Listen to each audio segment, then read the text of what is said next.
कलेक्टरनी तो नहीं, पागल खाने में जरूर भर्ती हो जाएगी बहुरिया। आज निशा एक ऐसे ओहदे पर है जहां पहुंचना नामुमकिन तो नहीं पर मुश्किल जरूर है, वो भी ऐसे हालातों में जब सास इतनी खतरनाक हो, जॉइंट फैमिली हो। बेचारी निशा 21 साल की थी जब राजवती जी के घर ब्याह कर आई थी।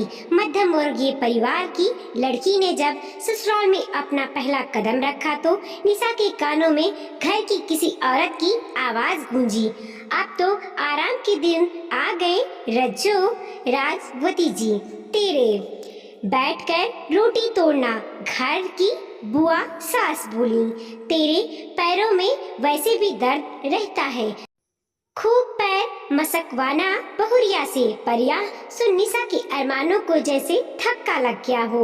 वो तो यही सोचकर आई थी कि उम्र ही क्या है अभी मेरी, पढ़ने में होशियार हूँ, ससुराल जाकर अपनी पढ़ाई जारी रखूंगी, अपने पैरों पर खड़े होंगी, पति के साथ कंधे से कंधा मिलाकर चलूंगी। वो ऐसे सपने देखती भी क्यों ना। समीर, निशा के पति ने ब्याह से पहले फोन पर बतियाते समय हमेशा यही तो कहा कि जितना चाहो उतना पढ़ना, मेरे घर में सब तुम्हें रानी की तरह रखेंगी। उसे क्या पता था कि बेटे को तो राजा की तरह रखते हैं, पर बहू को पराए घर से आई है, घर की नौकरानी है, कुछ भी यहाँ मुफ्त में नहीं मिलेगा। हर चीज की कीमत आपको अपने शरीर श्रम से चुकानी पड़ेगी। बीमार तो घर की बहुएं पढ़ ही नहीं सकती, वो तो बस नाटक करती हैं। बेचारी निशा भैंस पोयों का काम, उसकी सानी दूध गाढ़ना, उनका गोबर उठाना सब करती, क्योंकि भैंस का दूध निशा के बच्चे भी तो पीते हैं। दोनों छात की रोटी चूल्हे पर ही बनती, क्योंकि गैस की किसी को पसंद नहीं आती थी। बारिश आ जाए तो जल्दी से चूल्हा बुझा अंदर के चूल्हे पर आटा लेकर भागना पड़ता, सिल पर ही मसाला पीसती। मिर्ची का तीखापन हाथों और आँखों से खत्म भी ना हो पाता, तब तक दूसरे छात की सब्जी के लिए बट्टा चलाना पड़ता। सासू माँ बस बैठी बैठी हुक्म करती, साग पसंद न आता तो थाली छोड़ देती और 10 बातें अलग सुनाती। आज तक मजाल है सासू माँ ने अपना पेटीकोट भी अपने हाथ से धोया हो। निशा के आने के बाद से 3 सालों में 2 बच्चों की माँ भी बन गई, पर सास की तरफ से सहूलियत किसी काम में ना मिली। राजवती जी के जोड़ों का दर्द उस समय और बढ़ जाता जब बेचारी निशा रात को चौका वसन कर बच्चों को सुला पति समीर के पास प्यार भरे पल गुजारने आती। राजवती जी जोर जोर से कहती कि समीर खुद ही कह देता, जाओ माँ को देख लो, शायद रात में ज्यादा ही दर्द होता है उन्हें। बेचारी फिर मैक्सी चेंज कर साड़ी पहनकर बाहर आती। जब तक सासू माँ के पैरों की मालिश कर वापस जाती, तब तक पतिदेव खर्राटे भर रहे होते। वो भी थकी हारी बच्चों की तरफ करवट बदल सो जाती, सोती भी क्या आधी नींद। सुबह 3:30 से 4 बजे तक उठ जाना होता, भैंसों को सानी जो देनी होती। रात भर गुड़िया निशा से चिपकी रहती, पर कहते हैं ना कभी तो आवाज उठानी ही पड़ती है। बच्चे थोड़े बड़े हुए, निशा ने ऐलान कर दिया, मुझे कोचिंग करनी है सिविल सर्विसेज की। यह सुन राजवती जी सन्न रह गईं। इस उम्र में पढ़ेगी, बुद्धि सठिया गई है क्या? बच्चे पढ़ जाएं यही बहुत है, तू पढ़ेगी तो घर के काम कौन करेगा? आपको समय पर रोटी मिलेगी, सारे काम मैं ही करूंगी। इससे पहले कि सासू माँ कुछ बोलती, पहली बार समीर बोले, जब कह रही है ये माँ कि सारे काम करते हुए पढ़ाई करेगी तो क्या दिक्कत है आप लोगों को? ससुर जी तो मन ही मन बहुत खुश हुए कि चलो बहू पढ़ना चाहती है, पर आखिर खूंखार पत्नी के आगे ज्यादा बोलने की वो भी कभी हिम्मत ना कर पाए। बस इतना जरूर बोले, रज्जू देखते हैं कौन सा तीर मार लेती है बहू कोचिंग करके। काम सब करेगी ही हाँ कर दे। राजवती जी बस इतना बोली। समीर के बापू कुछ ऊंच नीच हुई तो इसके मायके ही इसे भेज दूंगी इसके बाद। ठीक है, बहुरिया बहुत समझदार है। ससुर जी इतना बोल निशा के सर पर हाथ रखकर चले गए। पहली बार आज जीवन में निशा ससुर जी का अपनापन देख खुश थी। अगले दिन से नई निशा का जन्म हुआ, जो सुबह जल्दी उठ दूध गढ़ घर का झाड़ू पोछा कर खाना पीना बना अपने बच्चों को लेकर 8 बजे निकल जाती। बच्चों को स्कूल छोड़ देती, खुद आगे कोचिंग चली जाती। बच्चों के आने से पहले कोचिंग से आ जाती।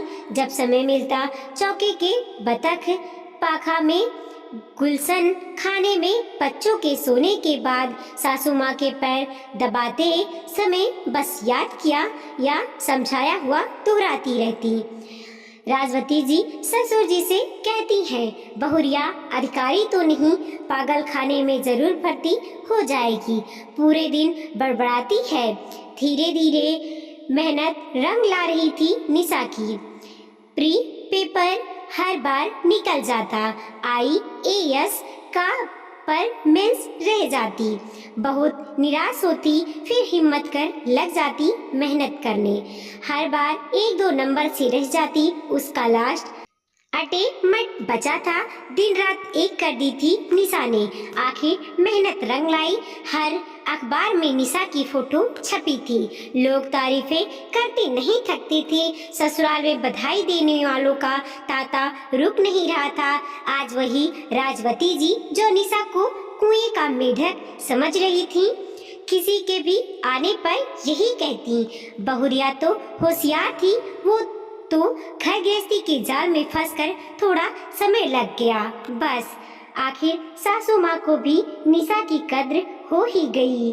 आज निशा SDM है और अपने परिवार की जिम्मेदारियां भी बखूबी निभा रही है।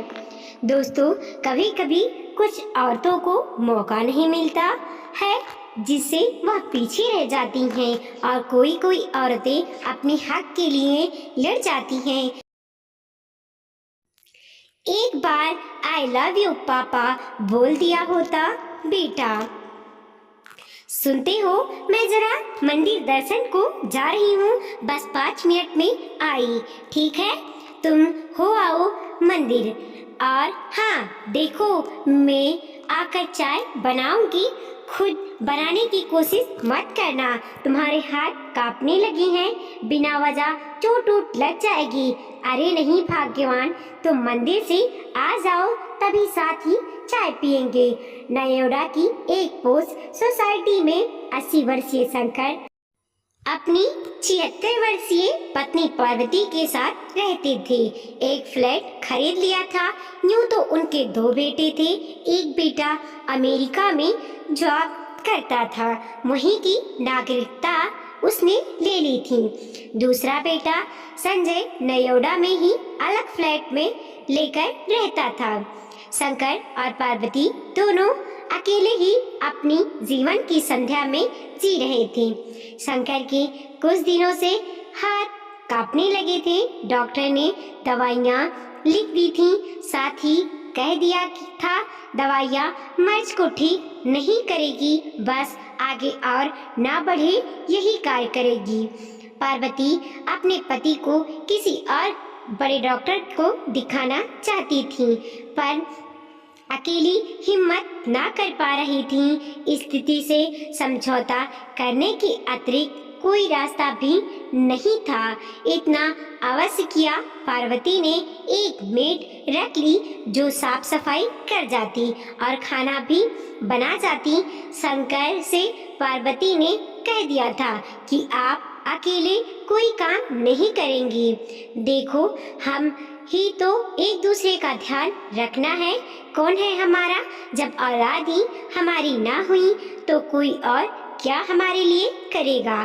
शंकर पार्वती की बात सुन कह देता, पार्वती तू ही तो सब कुछ रही, मैं तो अपाहिज हो गया हूँ।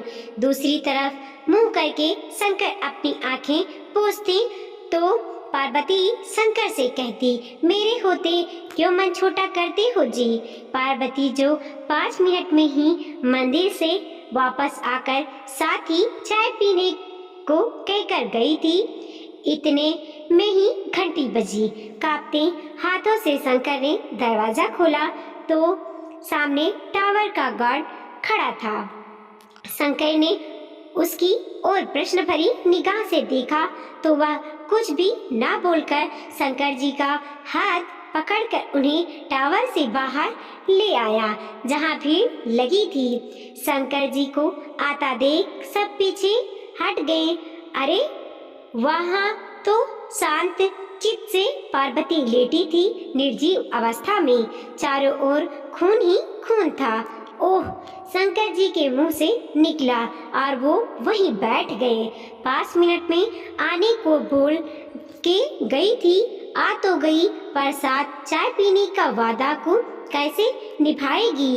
शंकर जी के टावर से मुश्किल से 100 से 150 कदम पर ही सोसाइटी में ही मंदिर है।